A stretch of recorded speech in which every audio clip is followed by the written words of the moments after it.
नमस्कार दोस्तों, आज के इस खूबसूरत दिन में मैं आप सभी दोस्तों का स्वागत करता हूं। दोस्तों, मेरा नाम है गौरव। मैं एक सेबी रजिस्टर्ड रिसर्च एनालिस्ट हूं और कहीं ना कहीं अपने अंदर की एक कॉल की वजह से, मतलब अपनी एक इंटरनल वॉइस, अंदर की आवाज़ की वजह से मैं ये वीडियो आप लोगों के साथ में रिकॉर्ड करके चल रहा हूं, क्योंकि मुझे कहीं ना कहीं ऐसा लगता है कि स्टॉक मार्केट के अंदर बहुत सारे लोग बहुत बड़े बड़े सपने लेकर आते हैं। एक्सपेक्टेशंस होती हैं और कई बार ये एक्सपेक्टेशंस फुलफिल भी हो जाती हैं, और कई बार ऐसा होता है कि इन एक्सपेक्टेशंस के बड़ी होती हैं और हमारे को जो रियलिटी मिलती है वो कुछ और होती है। तो मतलब ये एक जर्नी होती है। मैं खुद ये मानता हूँ कि स्टॉक मार्केट एक जर्नी है जो पेशेंस के साथ, समय के साथ ही धीरे धीरे कर डेवलप होती है। इसके जो रूल्स होते हैं वो सबको कुछ अलग तरीके से मार्केट को समझने का, मार्केट में अलग तरीके की अपॉर्चुनिटी ढूंढने का तरीका समझाते हैं, और कई बार इसमें हैंड होल्डिंग की रिक्वायरमेंट भी होती है। मुझे भी बहुत सारे लोगों ने बहुत सारी जगह पर बहुत सपोर्ट किया। मैंने भी मार्केट से बहुत कुछ सीखा, और मतलब किसी की और के ट्रेड को देखकर, मतलब ट्रेड ना करने का जो तरीका होता है, ये आपको कहीं ना कहीं ना मतलब समझदारी को आपकी डेवलप करता है। तो मतलब मैंने हमेशा से आपके सामने ऐसी वीडियोस लेकर आने की कोशिश की है जिनमें आपको सीखने के लिए बहुत कुछ हो और जिनमें सच्चाई हो, और जिसमें ना किसी भी तरीके से हम आपको कोई बाय सेल की रिकमेंडेशन ना देकर चलें और आपको कभी भी प्रोवोक ना करके चलें कि आप ट्रेडिंग की तरफ जाएं। लेकिन हाँ, बहुत सारे लोग जो ट्रेडिंग को एक बिजनेस की तरह डेवलप करना चाहते हैं, ये वीडियो उनके लिए बहुत यूजफुल रहने वाली है, क्योंकि वो सच देख पाएंगे, कम से कम वो जो मेरे जैसी सोच वाले लोग होंगे।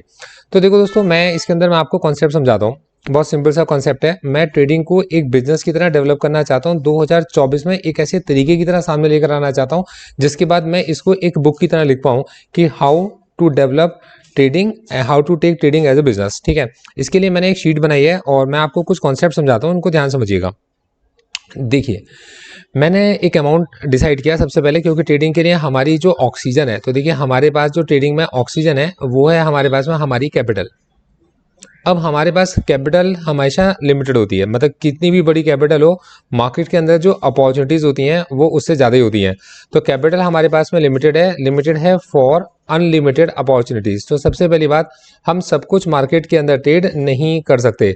तो सबसे पहले मैंने अपनी अपॉर्चुनिटीज़ को समझ लिया कि मेरे पास अपॉर्चुनिटीज़ किस तरीके की हैं, फिर उसके बाद में मेरे मार्केट में रिस्क किस तरीके के हैं, और फिर उसके बाद मेरा इन रिस्क को मीट आउट करने का प्लान क्या है। तो मैं आपको सब समझाकर चलूँगा और मैं धीरे धीरे करके इसको डेवलप करके चलूँगा। एक ऐसे चैनल पर इसको मैं लेके चल रहा हूँ जो जिसकी मतलब ऑडियंस की रीच बहुत कम है, और वो धीरे धीरे कर अपने आप डेवलप होगी। ठीक है, तो पूरी तरह कंटेंट एजुकेशन रहेगा।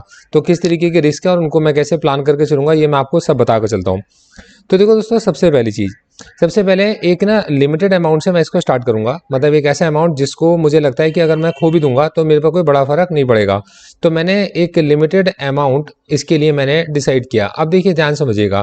मैंने ये सोचा कि यार एक दिन के अंदर 500 रुपये अगर मैं आपके पास में मतलब कुछ खर्चे के अपने बचा पाता हूँ किसी तरीके से, तो ये 500 को अगर मैं 200 ट्रेडिंग डेज से मल्टीप्लाई कर देता हूँ तो 500 रुपये रोज का मैंने देखा कि यार 500 रुपये रोज का मेरा, अगर मैं मतलब बहुत प्रॉब्लम आया तो 500 रोज के मैं बचा सकता हूँ।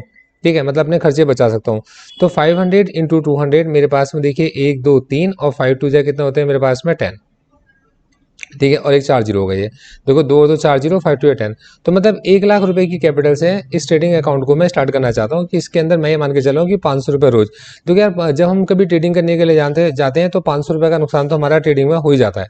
ठीक है, तो मतलब 500 रुपये के स्टॉप लॉस, तो आप ही समझो कि आपने निफ्टी की किसी एक लॉट को बाय करा। निफ्टी के अगर आपने किसी एक लॉट को अगर आपने बाय करा तो एक लॉट की लॉट साइज 50 होता है, और अगर आपने किसी मतलब 50 रुपए का भी उस लॉट को अगर आपने बाय करा होगा, 2500 रुपये में अगर आपने उसको खरीदा होगा, तो उसको केवल 10 पॉइंट टूटना है और आपका 500 रुपये का नुकसान इसके अंदर हो जाएगा, बहुत आराम से हो जाएगा। तो दोस्तों, यहाँ पर मतलब समझने का मौका है, यहाँ पर सीखने का बहुत कुछ मौका है और समझने का बहुत कुछ मौका है। देखो, मैं मतलब ऐसा नहीं कि मेरे पास में इससे बड़ी कैपिटल नहीं है, ऐसा नहीं कि मतलब कि मैं इससे बड़े ट्रेड्स नहीं ले सकता, ऐसा नहीं कि मतलब कि मैं इससे बड़े ट्रेड लेना नहीं चाहता, है ना। लेकिन मैं इसे बहुत ही एजुकेशनल तरीके से इसको लेकर चलना चाहता हूँ कि मैं ये समझा पाऊँ कि मतलब कि इसको एक ऐसे रिस्क से लेना चाहता हूँ कि जो पैसा अगर मेरा खो भी गया तो मुझ पर एक बड़ा फर्क नहीं पड़ेगा। तो मैं ये मान के चलता हूँ कि अगर कुछ काम को करते करते अगर मैंने एक चॉइस ली, तो उसमें अगर 500 रुपये का मेरे पास में एक दिन का स्टॉप लॉस होता है, और मैं ये मान के चल रहा हूँ कि 200 दिन तक मेरे स्टॉप लॉस ही हिट हो रहे हैं बस केवल, तो मैंने आपके पास में 1 लाख रुपए मार्केट के अंदर खोने हैं। ठीक है, तो 1 लाख रुपए मैंने अपने सीखने के लिए उठा के अलग रख दिए। अब इस 1 लाख के भी मतलब मैं ना, अब इसको मैं, अब ये मेरे पास में रिस्क है कि मार्केट के अंदर 10 पॉइंट मूव करते ही मार्केट हमारे को 500 रुपए का नुकसान देता है। तो ऑब्वियस ही बात है कि अगर मैं इसी दूसरी साइड में बैठूंगा तो 500 रुपए का प्रॉफिट भी कमा सकता हूँ। आप बात समझ रहे हो, मतलब मुझे केवल अपनी साइड चेंज करनी है। तो अगर मेरा किसी जगह पे 10 रुपए का स्टॉप लॉस हिट होता है और मेरे को 500 रुपए का नुकसान होता है, ये डिफाइंड है, तो किसी और का रिस्क होगा 10 रुपए का, किसी और का स्टॉप लॉस हिट होगा 10 रुपए का, और वो मेरा टारगेट भी बन सकता है। तो मतलब 500 रुपए का प्रॉफिट भी बना सकता हूँ। तो मुझे सबसे पहले हमेशा मार्केट को अदर साइड समझ के चलना है, ना कि वो साइड जो मार्केट मुझे दिखा के चल रहा है। मतलब मार्केट जो मुझे दिखा के चल रहा है मुझे वो नहीं देखना, ये मेरा रूल रहेगा। रूल नंबर 1 है मेरे को हमेशा मार्केट की अदर साइड को समझना है, ठीक है। तो ये मार्केट की मैं अदर साइड को समझने की कोशिश करूंगा कि मार्केट की अदर साइड क्या है, जिस जगह पर मैं छोटा प्रॉफिट मार्केट से कमा सकता हूं। तो अदर साइड पर जाकर मुझे स्मॉल प्रॉफिट्स को टारगेट करना है। मैं किसी बड़े प्रॉफिट्स को टारगेट नहीं करना चाहता। स्मॉल प्रॉफिट्स क्या रहेंगे, मेरे टारगेट्स रहेंगे। समझिएगा, बिल्कुल एग्जांपल के साथ सेट करके चल रहा हूँ। वन ऑफ द बेस्ट मैं आपके पास में अपनी रिसर्च शो करने की कोशिश करूंगा ईमानदारी के साथ। मतलब शायद यूट्यूब पर पहला ऐसा चैनल होगा मतलब जो इतनी ईमानदारी के साथ में आकर आपको अपने मतलब वो सब चीज़ें समझाएगा, मतलब कि उसने क्या करा, क्या नुकसान रहा, क्या प्रॉफिट रहा, मतलब ये अपडेट्स होंगे। लेकिन मैं आपको मतलब उनके रैशनल से भी नहीं समझा पाऊंगा, क्योंकि मतलब उनके समझने के लिए मार्केट में आज मैं कुछ और समझाऊंगा, कल को कुछ और हो जाएगा। तो इसका सबसे पहला रूल मैं आपको समझा रहा हूँ वो ये कि मैं हमेशा अदर साइड को सोच के चलता हूँ। और मुझे ऐसा लगता है कि मतलब कि think on the I stand on the right side, ठीक है। तो मतलब मुझे कई बार ऐसा लगता है, तो मेरे को वो अदर साइड ही बेस्ट लगती है। कि रूल नंबर 1 है कि मेरे को सबसे पहले मैंने लॉस को डिफाइन किया, और रूल नंबर 2 है मेरा रूल जो निकल के आता है कि इस को मीट आउट करने के लिए मेरे को स्मॉल प्रॉफिट्स ही मेरे टारगेट्स हैं। मुझे छोटे छोटे प्रॉफिट्स मार्केट से बुक करने हैं। अब अगर मुझे छोटे प्रॉफिट बुक करने हैं और मैं ये मान के चल रहा हूँ कि मेरे नुकसान भी हो सकते हैं, तो मुझे आपके पास में टेक करने पड़ेंगे, आपके पास में स्मॉल लॉसेस भी लेने पड़ेंगे। टेक स्मॉल लॉसेस, मुझे स्मॉल लॉसेस भी लेने पड़ेंगे, और मुझे एक्सेप्ट करना पड़ेगा कि मार्केट में नुकसान होते हैं, और मैंने इसकी शुरुआत ही उस अमाउंट से की है जो मार्केट मेरा नुकसान कर सकता है। अब देखिए, अब मैं इसको आगे लेकर आता हूँ, मैं अपने रूल 2 पर लेकर आता हूँ आपको, ठीक है। अब देखिए, मैं इस 2024 के लिए अपने रूल्स सेट कर रहा हूँ, और मैं आपको बता रहा हूँ कि रूल 2 क्या रहेगा मेरा, समझिए। तो मेरे पास में जो मेरा 1 लाख रुपया है, क्या ये 1 लाख रुपए मैं मार्केट के अंदर जाकर कोई स्ट्रेटजी लगाकर अपने इन पैसों को रख सकता हूँ? बिल्कुल रख सकता हूँ। हेज कर सकता हूँ? बिल्कुल कर सकता हूँ। इंट्राडे कर सकता हूँ? मैं बिल्कुल कर सकता हूँ। क्या मतलब ये डिसाइड कर सकता हूँ कि मेरे को कब अपनी क्वांटिटी बढ़ानी है, कब मेरे को कम करनी है? हाँ, ये तो मैं कर सकता हूँ। अब रूल दूसरा है।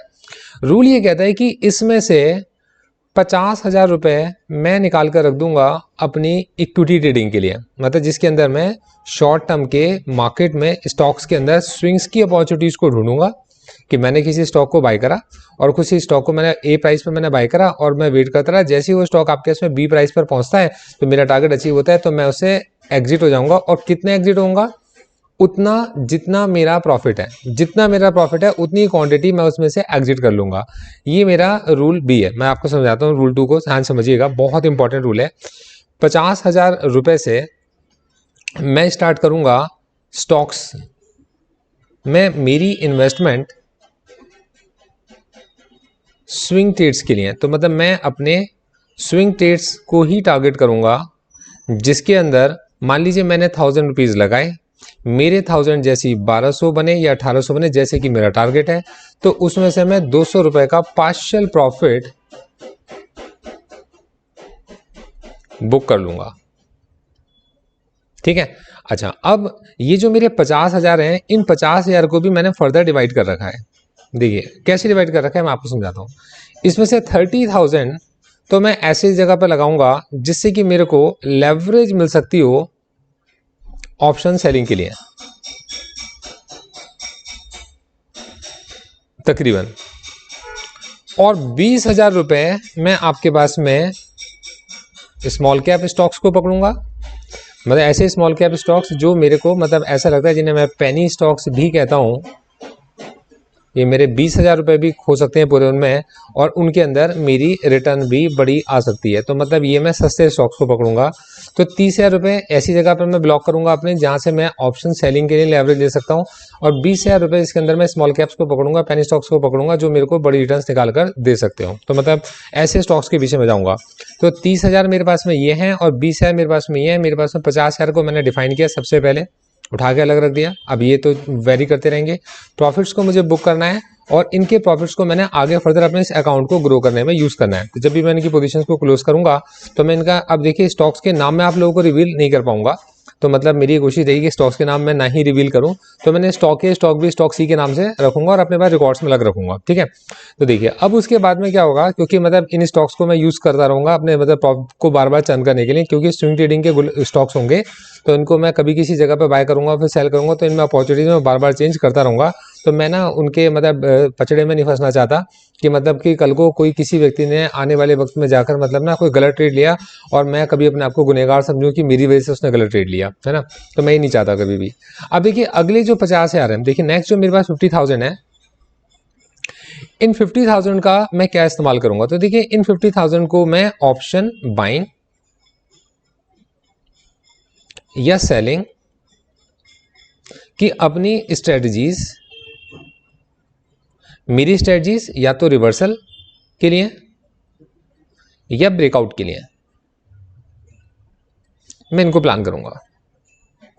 मतलब मैं बहुत ही डिफाइंड तरीके से, जिसके अंदर क्योंकि मेरा रिस्क डिफाइंड होना चाहिए और फिर मुझे उस डिफाइंड रिस्क को मैनेज करने के लिए स्ट्रेटजी बनानी चाहिए, जिसमें से एक स्ट्रेटजी मैं आप लोगों को अभी पोस्ट भी करूंगा, आप उसको देखकर समझ भी सकते हो। तो मेरे को ना अपनी स्ट्रेटजीज को डिफाइन करना है कि मतलब कि मेरा रिस्क हमेशा डिफाइंड होना चाहिए और उस डिफाइंड रिस्क से मेरे को अपनी स्ट्रेटजीज को मतलब कुछ इस तरीके से मैनेज करना है, स्ट्रेटजी ऐसी लगानी है कि मेरा वो डिफाइंड रिस्क मिनिमाइज हो सकता हो और मैं फिर प्रॉफिट की तरफ बढ़ सकता हूँ। तो ये 50,000 के मैंने दो पार्ट्स यहाँ पर कर दिए हैं। ये कॉन्सेप्ट आपकी समझ में आ रहा होगा। अब देखिए मैं आपको ना इस समय पर दिखाता हूँ कि ये मेरा ट्रेडिंग अकाउंट है, इस समय आप इसके अंदर देख रहे होंगे। इसके अंदर जो फंड्स अवेलेबल हैं 85,000, ये मेरे को दिखा रहा है कि 85,000 के अप्रॉक्स इसमें फंड्स अवेलेबल हैं। और मैं आपको पूरा समझा देता हूँ कि अप्रॉक्सीमेटली इसके अंदर मैंने 23,328 रुपये के, देखिए आज तारीख 6 तारीख है, अप्रॉक्सीमेटली 23,328 रुपये के स्टॉक्स को मैंने मतलब अलग परचेज करा हुआ है। 14,000 के जो स्टॉक्स हैं उनको मैंने अलग कहीं परचेज किया हुआ है, ठीक है।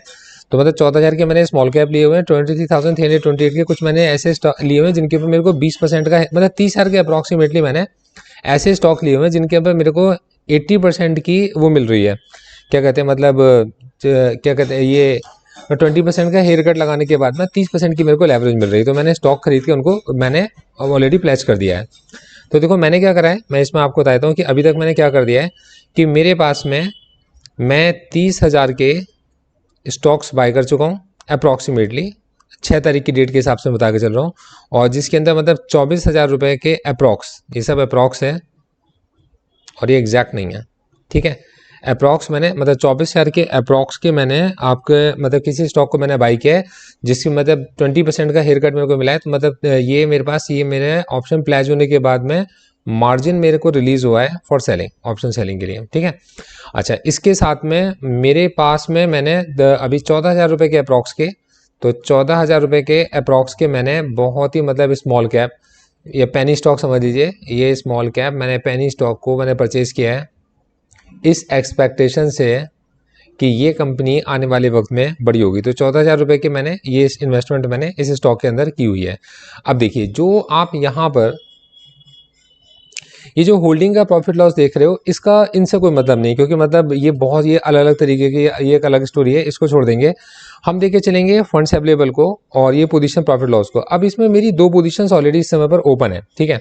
ये दो पोजीशंस मेरी जो ओपन है इनको मैं जब क्लोज करूंगा तो मैं आपको अपडेट कर दूंगा। और ये भी मैं आपको बता देता हूँ कि मैंने जो पोजीशंस ओपन की हुई हैं ये मैंने पोजीशंस अपनी USD INR की, देखिए मैं बिजनेस की तरह डेवलप कर रहा हूँ, बिजनेस के अंदर सबसे बड़ी चीज़ है ईमानदारी, ठीक है। तो मैंने आपके पास में USD INR की अप्रॉक्सीमेट मान के चलिए 6,000 के अप्रॉक्स की मैंने पोजीशंस हैं जिनको मैंने ओपन किया हुआ है।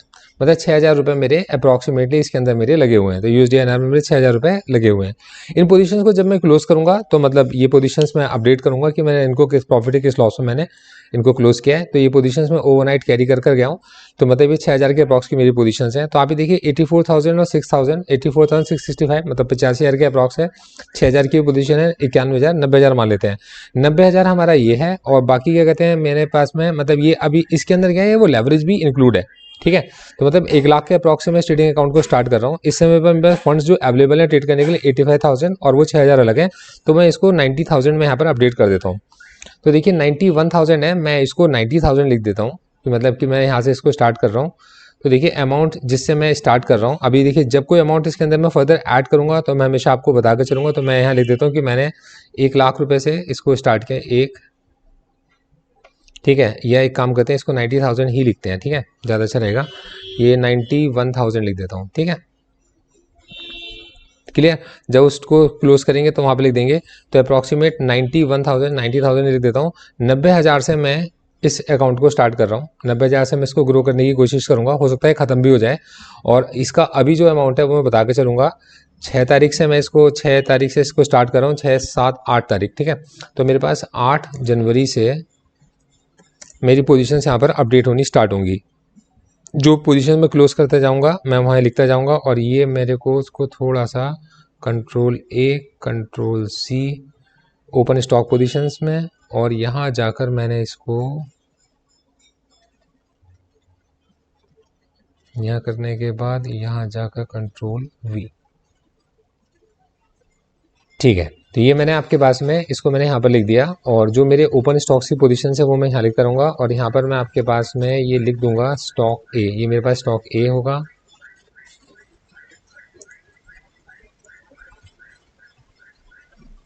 ज़्यादा अच्छा रहेगा इसको यहाँ लिख दिया जाए, स्टॉक ए, और एक मैंने अपना स्टॉक बी भी मैंने क्रिएट कर दिया है, ठीक है। ये दो पोजीशंस मेरी हैं, ये ओपन पोजीशंस मैं आप लोगों को नहीं बताऊंगा, और यहाँ पर अपनी ओपन पोजीशंस अपडेट करता रहूँगा स्टॉक्स की, और यहाँ पर क्लोज पोजीशन, जो भी मेरी पोजीशंस क्लोज होती चली जाएंगी। देखते हैं दिन हमारा किस तरीके से स्टार्ट होगा, और मतलब 8 जनवरी को हमें पता चलेगा कि हम लोगों की एग्जैक्ट पोजीशंस क्या हैं, और फिर उसके बाद में मतलब मैं इस अकाउंट के साथ में स्टार्ट करूँगा। दोस्तों मैं इसमें कामयाब भी हो सकता हूँ इसको बिज़नेस की तरह डेवलप करने में, और मैं इसमें नाकामयाब भी हो सकता हूँ। मैं इसको बहुत ईमानदारी से लेके चलूँगा, और मैं आप लोगों को ये देखिए, मैंने इसमें ट्रेडिंग अकाउंट भी अपना डाल रखा है कि इसका 2024 का मतलब 2024 में मतलब 6 तारीख से जो प्रॉफिट लॉस स्टेटमेंट बनेगा उसको डेली मैं वेरीफाई करते हुए भी आप लोगों के साथ में शेयर करूँगा, मतलब पोस्ट करता रहूँगा। बाकी ईश्वर इच्छा, देखते हैं किस तरफ जाता है मार्केट लेकर हमारे को। जो अंदर की कॉल थी उसके अकॉर्डिंग मैं रिकॉर्ड करके आप लोगों के साथ में चल रहा हूँ। Thank you so much, all the best.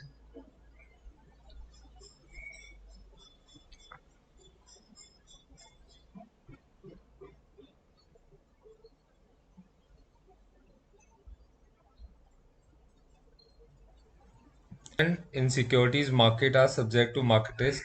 Read all the related documents carefully before investing.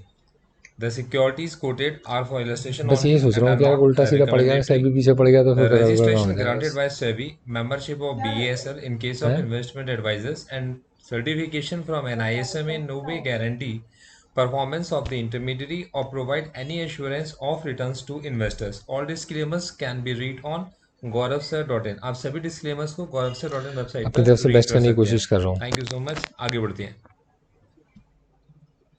All the best.